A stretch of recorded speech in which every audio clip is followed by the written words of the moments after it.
Hey, everybody. Welcome to the Worship Circle podcast. Randy Pearce. We're glad you're with us, my friend. Honored to be here, Todd. Thanks for asking. Guys, I'm going to start from today and like where we just were, and we'll go back from there, Randy, because Steven Curtis Chapman just did this Speechless 25-year anniversary tour. And I was like, I don't know if you guys are listening, that album just was so powerful. It's almost like I was thinking, Randy, it's like, that's like Steven's Pet Sounds. It's wow. Like, it's like, there's so many good songs on there. I was listening to Speechless the other day in the car, and I had my hands up in the air just praising God. There's so that record's so moving. But to see you guys live do that, and let me go back because thank you for that, because I got to see you, got to see Steven. But back up, what year would you have been at the Starwood with Jim Elliott's son and the Indian Chief? So that was the Live Out Loud tour in 2002. 2002, guys. I was cutting a record at Omni Sound, and my friend Patrick Kelly and I went with his wife to that concert, and you guys came out, and I was like, this is unbelievable. First of all, we'll get to the guitar stuff in a minute, but just that whole presentation with Jim's son and the guy from the tribe that killed his dad, and they're like singing My Redeemer together. Right. I was telling Mary Beth and Steven about that, and I was like, that's one of those, like, how do you forgive moments? Only God, Only God. Yeah, we grew up, I think we all grew up as Christians with the Jim Elliott story. Right. And it was like this mythical, otherworldly, hard to comprehend story, kind of a faraway story of these five guys that gave their lives for the gospel. And that's what I grew up with. And then all of a sudden, it's not out there somewhere, some story from a long time ago. These guys are like, I'm living with these guys. Unbelievable. Every day. And it brought it into reality, the sacrifice, the forgiveness, the ongoing work of the gospel, seemingly impossible situations where God still shines his light. Yeah. It blew all of us away every day. I mean, dude, we were all just in tears. I mean, it's like we're starting this interview with the gospel, and it's a miraculous thing. Like, how in the world? I just told Steven and you guys in the green room the other day, I'm like, that changed my life. I'm like, didn't his wife go back into the jungle to pursue these guys for Christ? She did. She picked up where he left off. Unbelievable. They found all their bodies, and it was seemingly over and just a tragedy. Yeah. And then on we go with our lives. And she went back to the tribe. Yeah. And led them all to Jesus. Good grief. I mean, it's an only God could orchestrate something like that. Yeah, it was, I'll never forget it. It was one of those defining moments in my faith. And then the way you guys shepherded that tour, it was like literally just a worship service, probably for y'all every night, with that being part of the concert. Same. I just remember, and the other thing, this is a totally, let's go 180 degrees from that. As a guitar player, I just remember hearing your tone, dude, and I've told you this, I'm like, what in the world? This is like... dialed in is an understatement. And I grew up, I wanted to play in Session World, and I did somewhat, but I'm like hearing these Dan Huff guys and Mike Landau and all these guys that you and I both respect. And I'm like, here's a guy in the Christian world that's dialed in this thing. And it sounds the tone is so good. And Randy, I always tell people that life's too short for bad tone. Amen, brother. Amen. You're like, whether it's acoustic guitar or electric guitar, it's like you have one job to do, and it's to dial it in. Because, dude, if it's bad, it's not inspiring, and it's not glory. It doesn't bring glory to God, Agreed. Well, thank you for saying that, man. Dude, and it's always been that way, man. It's like I heard you the other night, and I'm like, what is he like? Does he have special vitamins he takes when he's like tweaking his tone? What's going on there? So that would be great ad placement if I did. It would. Randy's selling tone Flintstones, and you eat them, and you can perceive tone better. But so here's my experience with you. At some point after the Live Out Loud tour, I was at Willow Creek, And I see you with like a guitar on your back. I'm like, that's the guy that was with Steven. Right. And I said, hey, and you're like, hey, and you're so friendly. And I'm like, what are you doing at Willow? He's like, I work here. So what year would that have been? And let's just get into your story a little bit. Like, what was your journey like to, going, man, I've been entrusted with something that I can do. It's not that hard for me. And now I'm going to steward it in this way, Yeah, man. I mean, I grew up in Wheaton, Illinois, right behind Wheaton College, which is where Jim Elliott went. Wow. And so I literally grew up with that Jim Elliott story since I was a toddler. Unbelievable. So by the time Minkai and Steve Saint came along, it was otherworldly.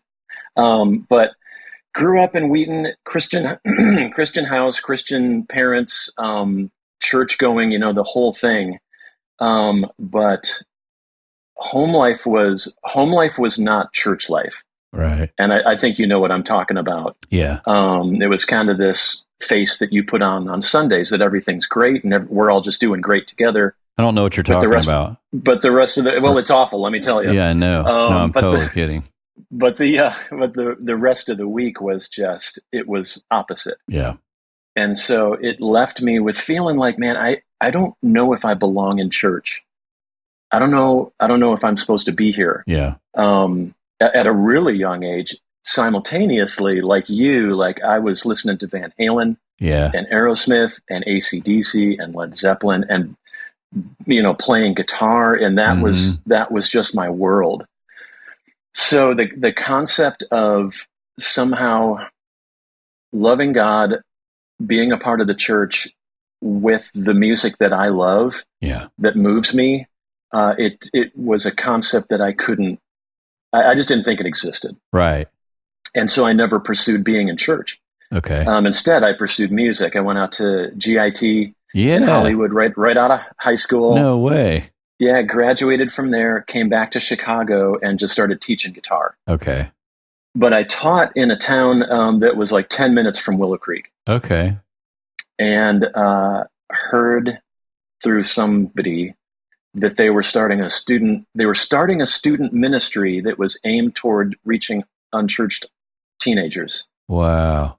And so the methodology was going to be doing rock music. Sure. And this is pre-worship music, yeah. pre-Hillsong, pre-Tomlin. We're talking like early 90s, sure, late 80s. And so I jumped in with Willow, and all we would do was play top 40 stuff. Just Nirvana, Pearl Jam, that's awesome. Van Halen. I mean, it was anything that was on the radio in 1990, 1991. And we had 2,500 high schoolers every Tuesday night. Unbelievable. And they were unchurched people that thought they didn't belong in church. Yeah. Like I did growing up. And it was this light switch moment of going, oh my goodness, it's possible. It's possible to, number one, belong in church. Mm-hmm. Number two, connect with other people that are in the same place as you and be real. Yeah. And number three, like play guitar music. Yeah. And that was all at Willow Creek. And so that started my journey of just love of Willow, love of reaching unchurched people, being able to use my gift that I didn't think was possible in the church. So that started that fire, that launched that whole thing as a teenager. Right. But I still was so driven from music at that point. Like church was new to me right then, that I moved to Nashville. Okay. And I moved there. Gosh, this is such a crazy story. So I didn't know anybody in Nashville. You just moved there sight unseen? Not a soul. So here's what happened. I was telling my mom that I was thinking about moving to Nashville, and do you know anybody? Like, we grew up in the church and my dad was a real prominent Christian figure and thing. Well, she's like, well, I remember there was a piano player, a lady who lived down the street from us. Her name was Donna Huff. Wow. Is that Dan's mom? Oh my God. Dan Huff's mom. Of course. And I was like, are you kidding me? Like, Dan Huff is my hero. Yeah. And she's like, well, I think I've got his number. No way. I mean, it was so, I won the lottery. Yeah. It was one in a billion. Unbelievable. So I made this horrible demo. Like, remember the old Tascam 4 tracks? Yeah, man. I made it in my basement, just like original guitar music, little drum machines, the Yeah, tapping yeah. pads, and the played bass and all this. It was awful. It was terrible. Yeah. And I sent it to Dan Huff. No way. And Was he in LA at the time, or he'd moved back to Nashville? back to Nashville. Okay. He was just wrapping up Giant, and he was getting back into the Nashville session scene. So he still had all the hair and all the Giant vibes. You know what I mean? Yeah. And I sent him this demo and just like, whatever. And he called me back and he was like, man, he's like, yeah, he's like, love what you do, move to Nashville and start working. Yeah. And I was 23. That's great, Randy. I had no idea Dan was your like entry point. What a great story. Dan was it. Dan was my one guy that I knew. Yeah. And he was just starting to produce at the time. Right. Just starting with like Faith Hill, Martina McBride, you know. Yeah. And now he's just producer to the stars, as you know.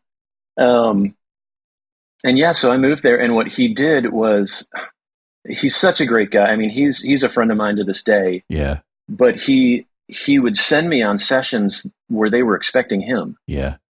And he'd send me in his place. No way. Yeah.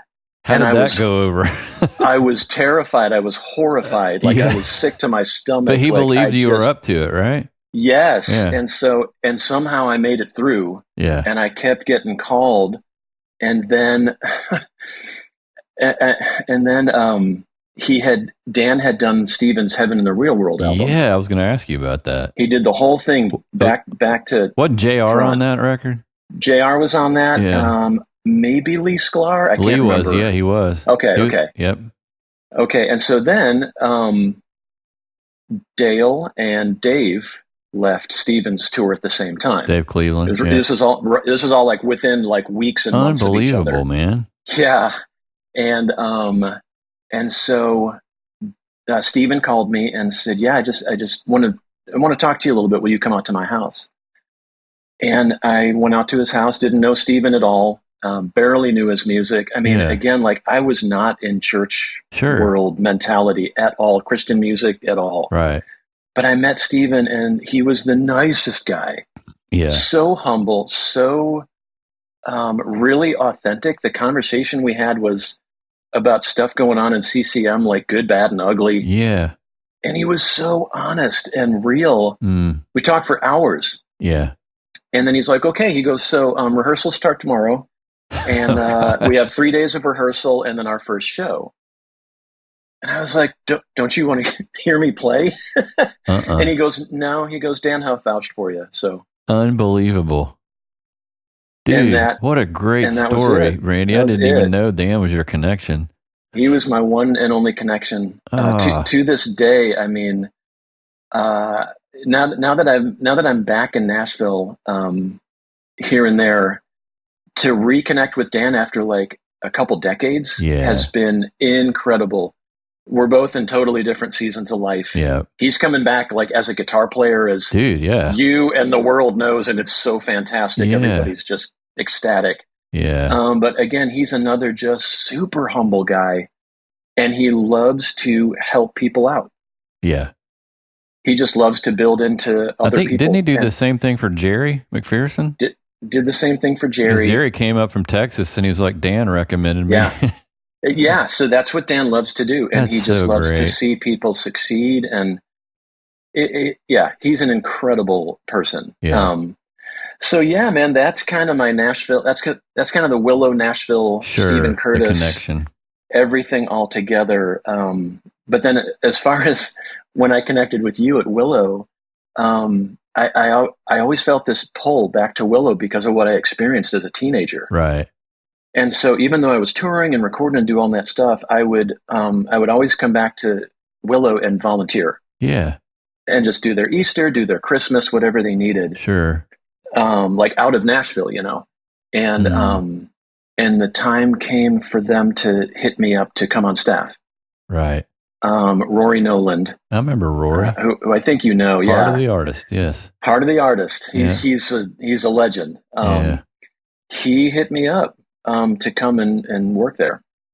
Unbelievable. And I prayed about it, thought about it, and talked with Steven, and just asked if I could do both. Yep. like stick with you and explore this Willow Creek thing. And he was cool with it. And so that's what I did, like 98 through 2003, 4-ish. Yeah. And that's when we cut Speechless. That's and you when we played cut on that whole record, right? Played on those whole things. And so we would do, album tour. And then when I wasn't doing that, I was full time at Willow Creek. Okay.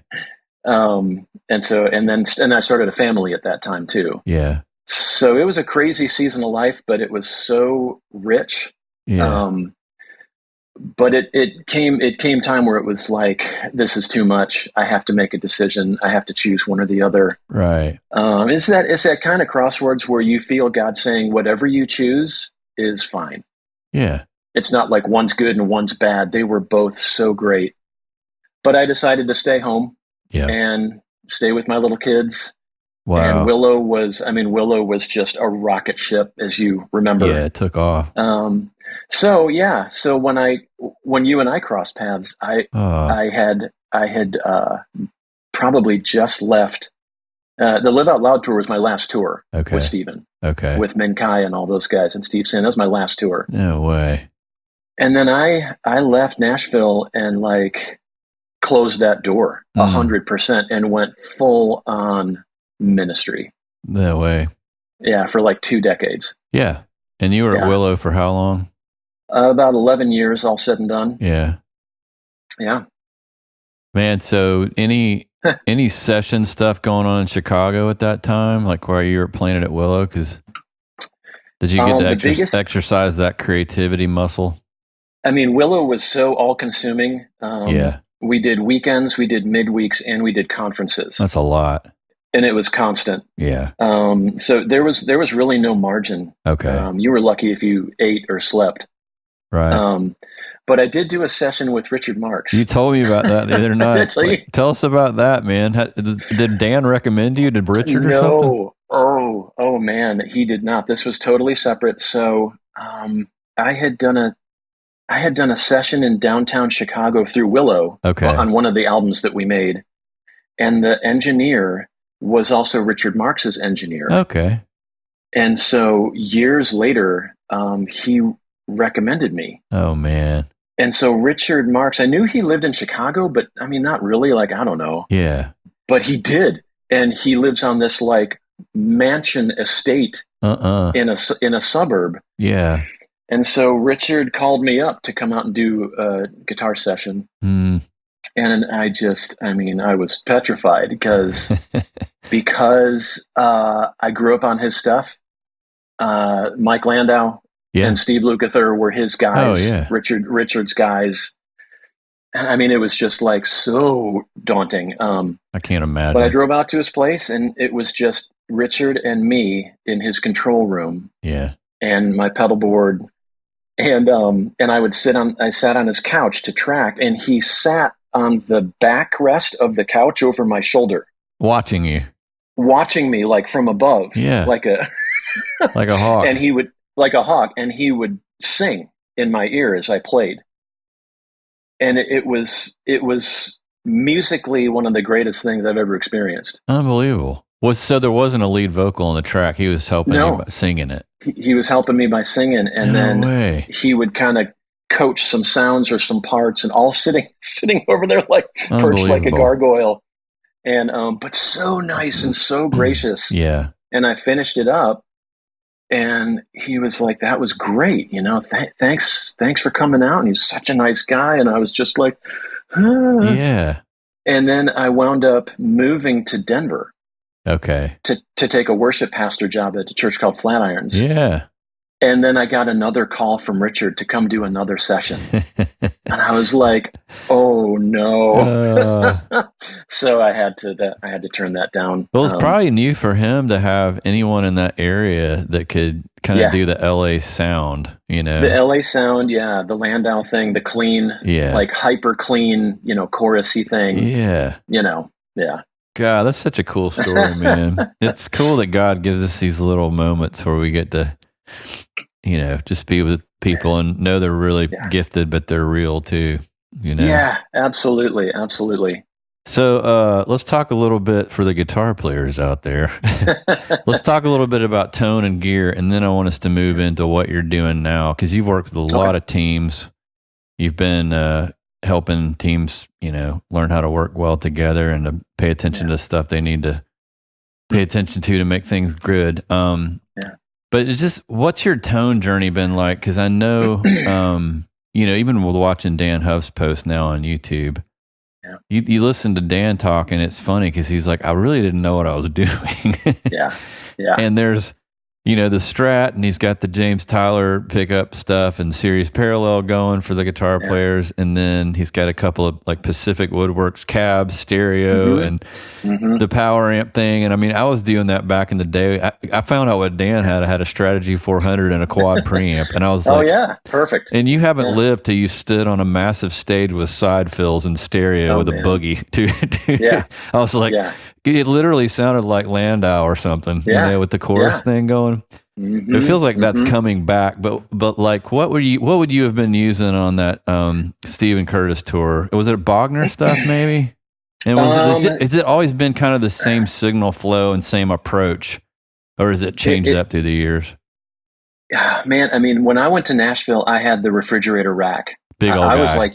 I was like you. I had a gauge on what Landau was using, right? Because I had been to the Baked Potato a few times. And he was playing that back then, and he was playing like all the time. And you could sit, from where you and I are to his whole rig, right?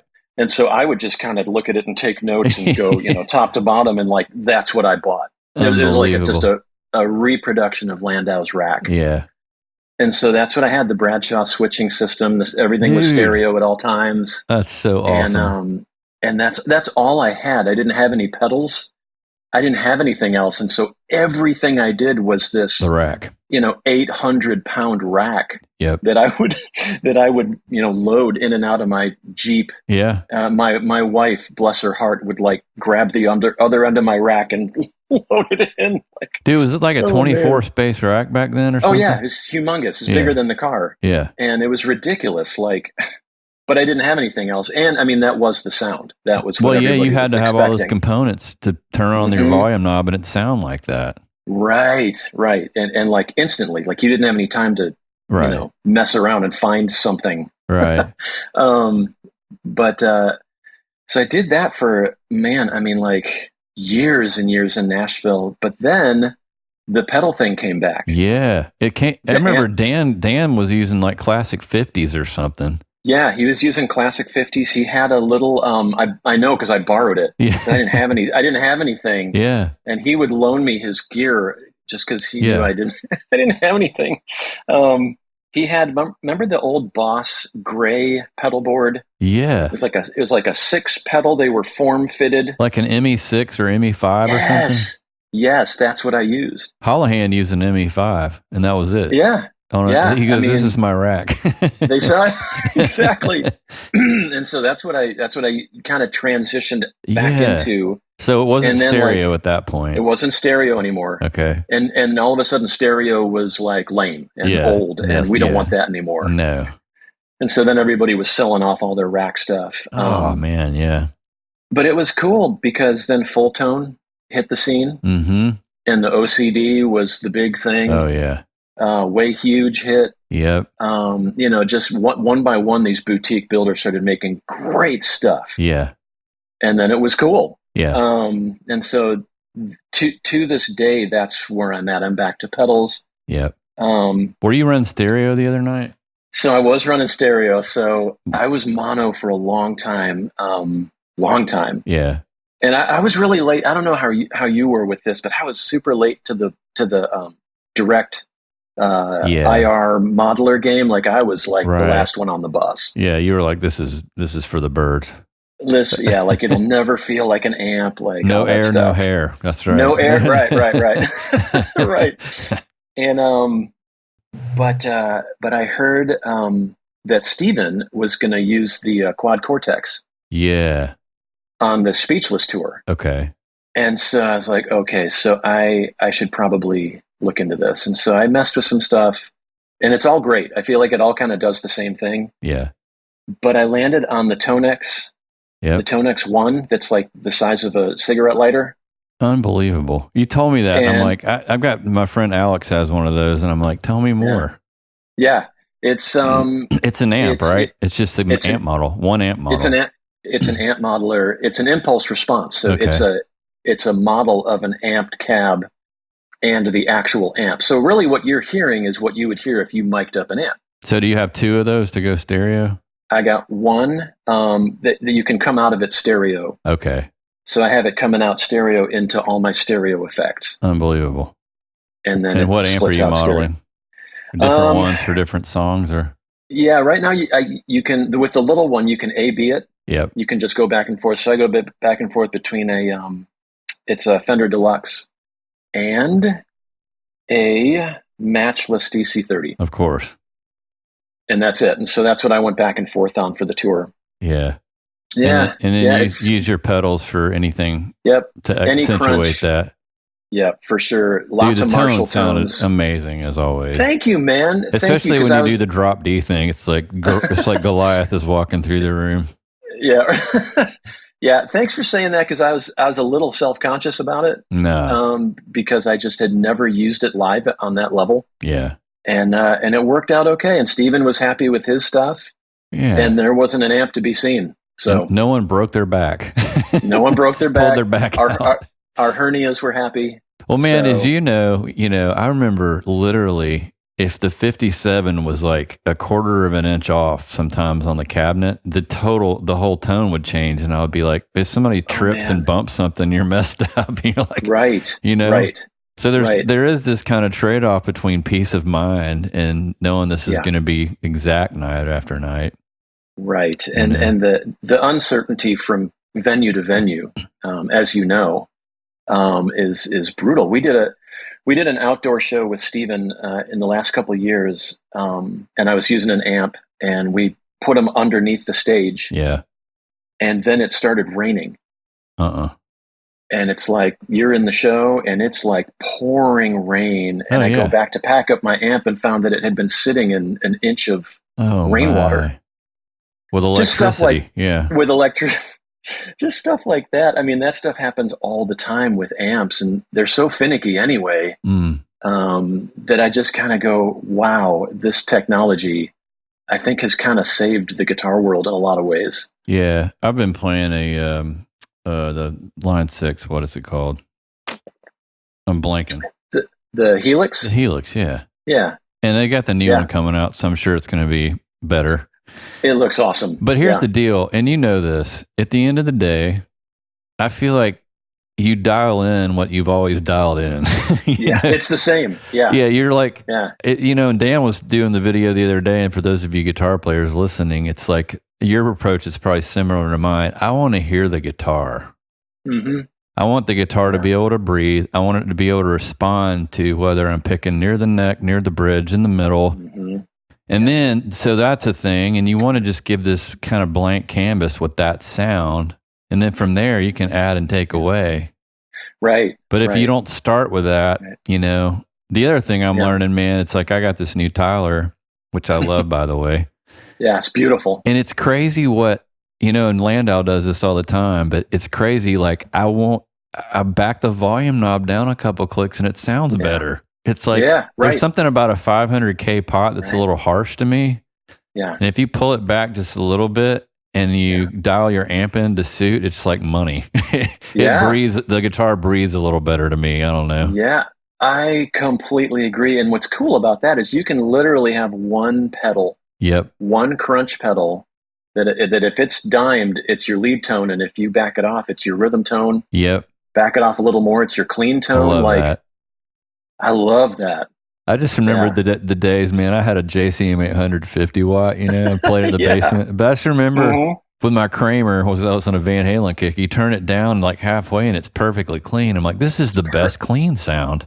That's the hot for teacher tone. Totally, man. I think he's using like a Flying V neck pickup on that guy. Insane. Carina wood. Sounded awesome. I love it. Oh, tone is good. What would you say to guys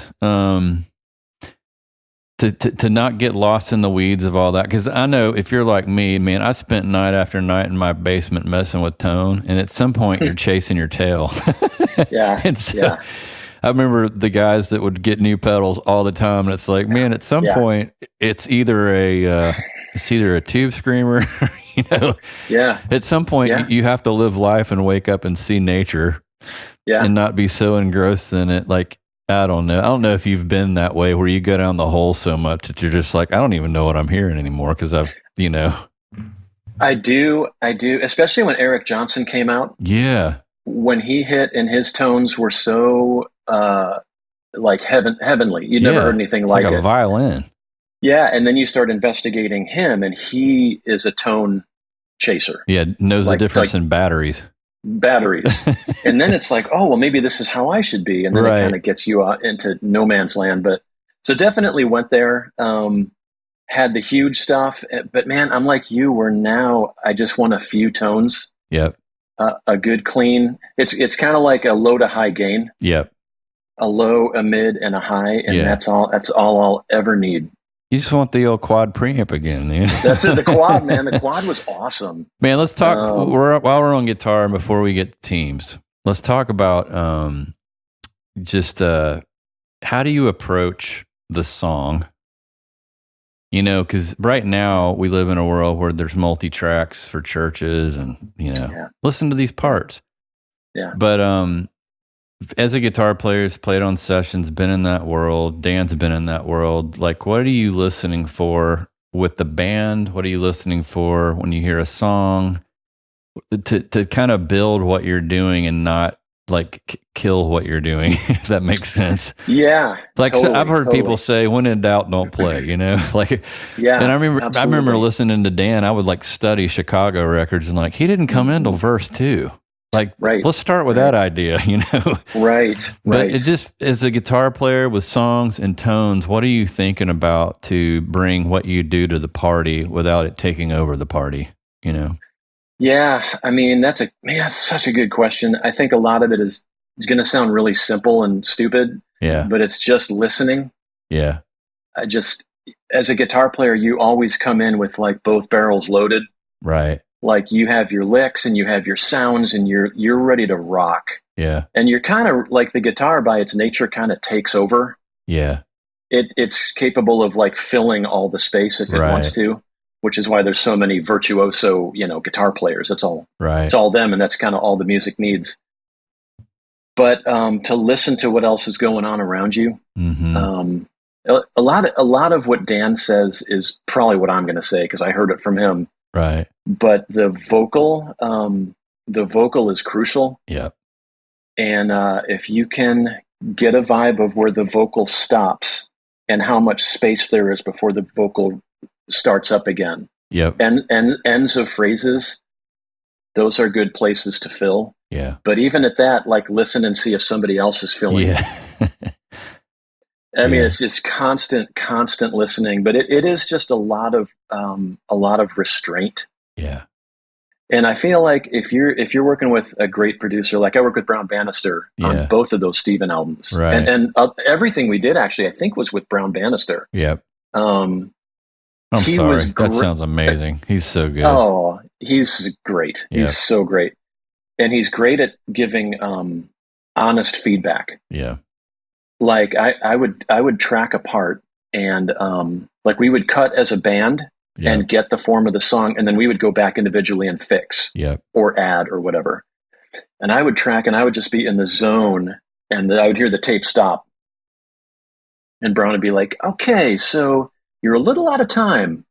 You try that again. And I started going like, man, that felt so good to me. Yeah. And at one point I arrogantly said, can I hear that back? Oh my gosh. Like, kind of like, I don't believe you. Yeah. And he's like, sure, man, sure. And he hits it. And sure enough, I was behind the whole take. No way. Oh, yeah. And I was like, oh my gosh. Yeah. Wow. Okay. Unbelievable. Like, forget I said anything. It's just stuff like that of just going, man, trust people around you to hear things that you're not hearing. Right. Listen to the people around you. Listen for space where you could add some character, something that's memorable. Dan is, I mean, he's the best at that. He's the best at playing two notes. Yeah. That if you take those away from the song, it's a different song. Right. Like, listen for those moments. And then, if you have an opportunity to do more, I'm sure that'll be encouraged. Yeah. But I agree with you. I think my opinion is it's better to come in doing less than more. What do you feel like as you work with church worship bands, teams? Yeah. What are some of the things that you would say pay attention to that maybe guys aren't seeing, I think a lot of times the vibe of the song gets lost. And I don't think it's intentional. I think it's just because they're not listening to what's going on around them. They're not looking up from their instrument or from their iPad. They're not looking, in to see what's going on around them. Right. Sometimes they're not looking at their leader. Yeah. And their leader's kind of boring holes into the side of their head. Like, it's just that awareness. Yeah. Just be aware. Like, it's an intangible, I realize. No, I get it. But man, I mean, the players that are aware, the players that are always watching. Yep. That's the other thing. I tracked Declaration with Lee Sklar. Yeah. And I was in the recording room across from our drummer, Will Denton. Yep. He and I, and then in the sound booth was Lee Sklar and Brown Bannister. Okay. So I could watch Lee through the window. Yeah. You know what I mean? And I was so freaked out by having Lee Sklar in my ears and playing with him that I was constantly watching him as I was playing. And then I saw him constantly watching Brown. Like every lick he would look up, every lick he would look up. And I was just like, interesting. Okay, that makes sense. Like he was constantly looking for feedback. Yeah, in the moment. In the moment, nonverbal feedback. No way.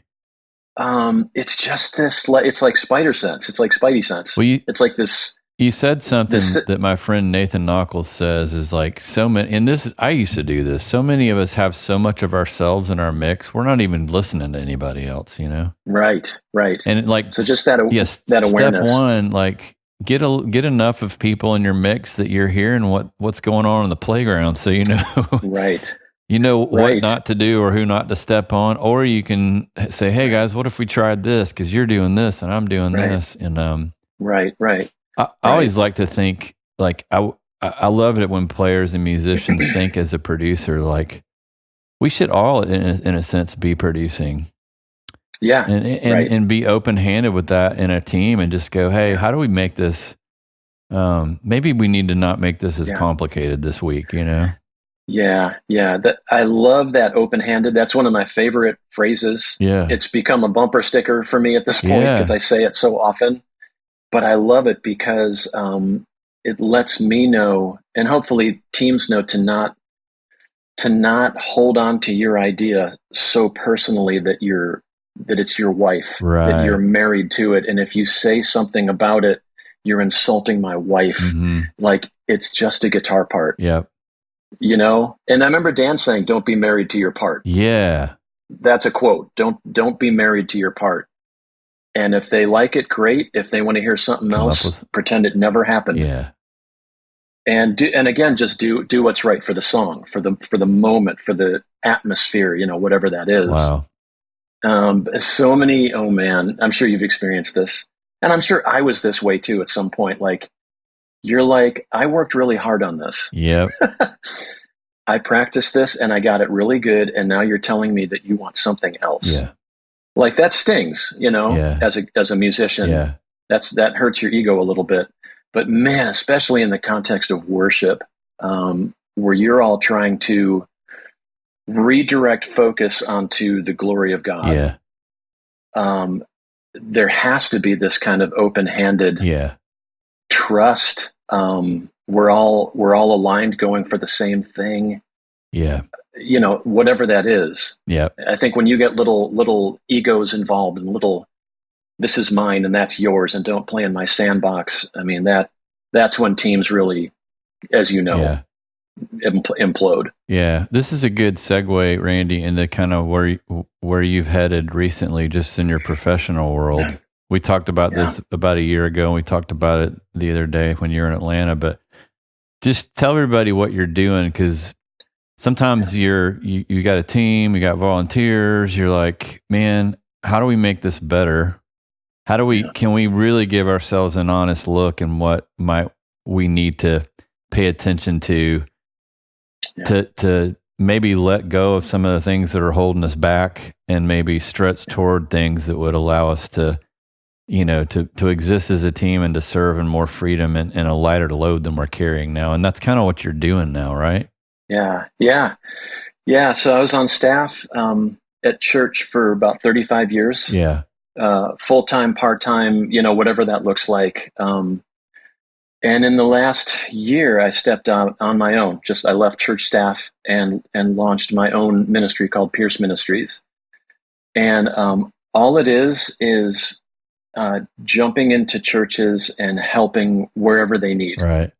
Not in a church context, not in a search agency context. Like I'm going to move there and live there. Right. But more of a. Every church feels this pressure of like, we're in this season. This is going well. This is going poorly.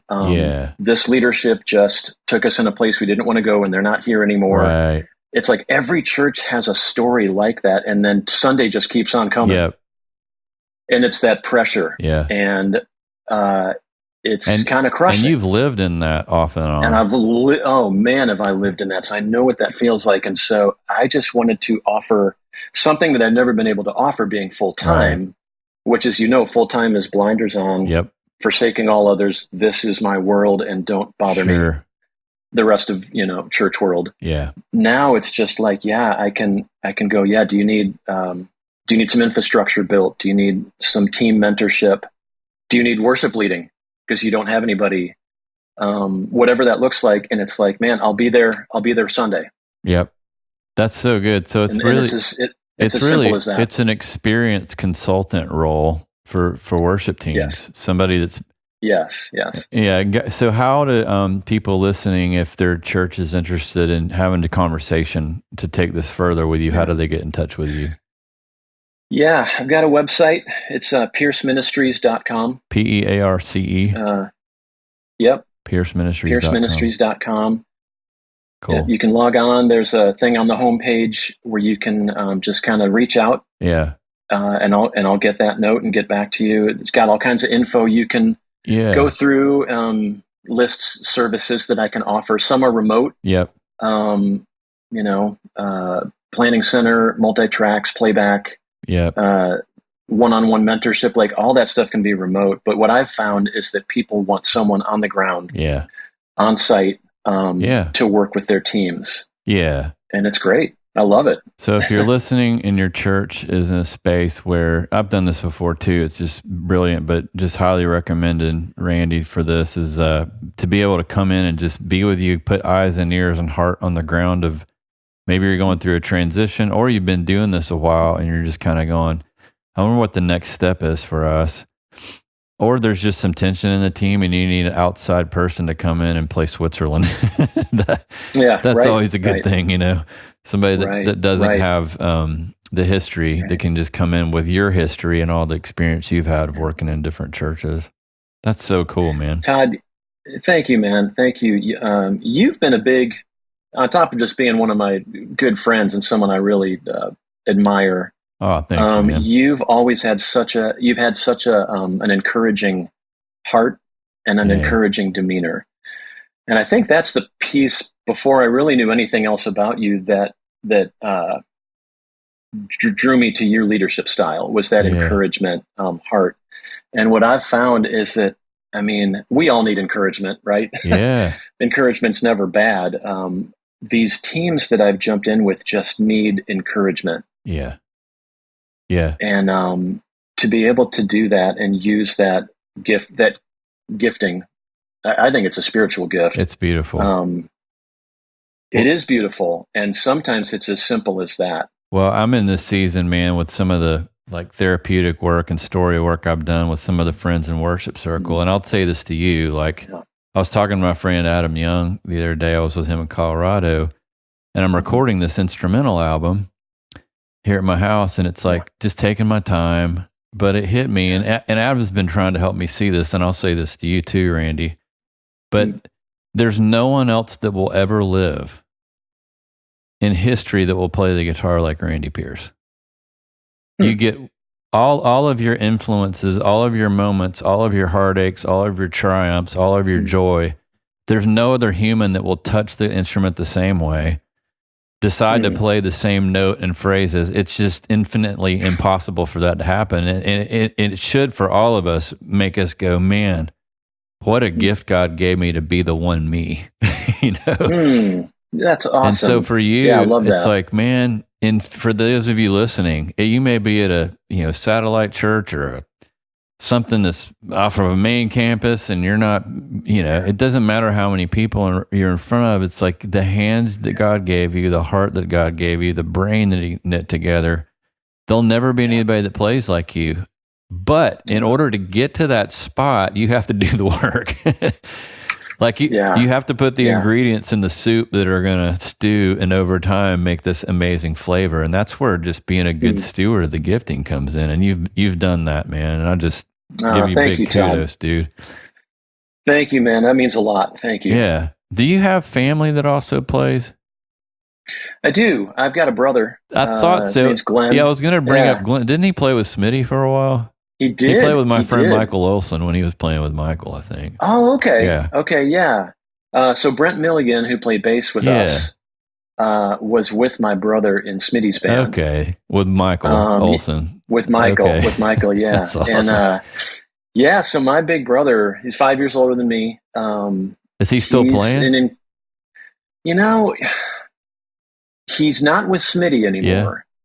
Stu G took over. Stu, Who is also awesome. Yep. And my brother is just he's kind of staying home with the family. Yeah. Well, I don't. That's about it. That's one thing I was like, while I got you on, I'm like, man, what's Glenn up to? Because I just remember Olson was always telling Glenn stories in the green room. Oh yeah, he's a character, man. Yeah. He's awesome. Yeah. Well, PearceMinistries.com or .org. Yeah. .com. PearceMinistries.com. Pearce. Randy, thank you for your just it's just been cool to bump into you over the years and just to know that on my journey you're on the journey too. And man, you too. You're just a guy that stewarded your gifting well, and I'm inspired when I hear you play. And just thanks again for the other night. It was good to see you and Steven and the band. Oh, so great to see you, man. Yeah. I'm looking forward to your acoustic album. Yeah, man. I can't wait to hear it. I know it's going to be brilliant. I'm trying to make it really good and human at the same time. So I'm like, it's like when you're trying to cut things in one take, it's kind of nerve wracking because you're like, I want this to be right. And then you're like, could I leave that harmonic that almost got hit? Why not? And sometimes you're like, well, Zeppelin did, so why not, Zeppelin did. I love on Dan's new album, his solo album. Yeah. That was his approach to just kind of leave the stuff that you wouldn't normally leave, and it makes it just human and authentic. We're ending in a good place because my friend Jason Horde said, I sent him one of the recordings. He goes, don't change a thing. He goes, in the world of AI and perfection, it stands out as human and it's refreshing. People are like, right, dude, that just sounds human. I want to listen to it again. Yeah, absolutely. I couldn't agree more. So let's all be human. God made us that way. Amen. Amen to that. Well, Randy, thank you so much for jumping on with us. And hopefully people can track you down, and we'll keep following your awesome playing and tone and heart, man. Thank you. Thank you so much, Todd, and love everything you're doing with Worship Circle. I was on one of your Worship Circles. Yeah, we did the summit. You did the summit when I was in San Francisco back in the day, 2018. Oh my goodness. Yeah. It was so fantastic. I love everything you're doing, and it's so needed. Yeah, so keep up the great work, thanks, buddy. Appreciate you. Yeah, you too. Bye-bye.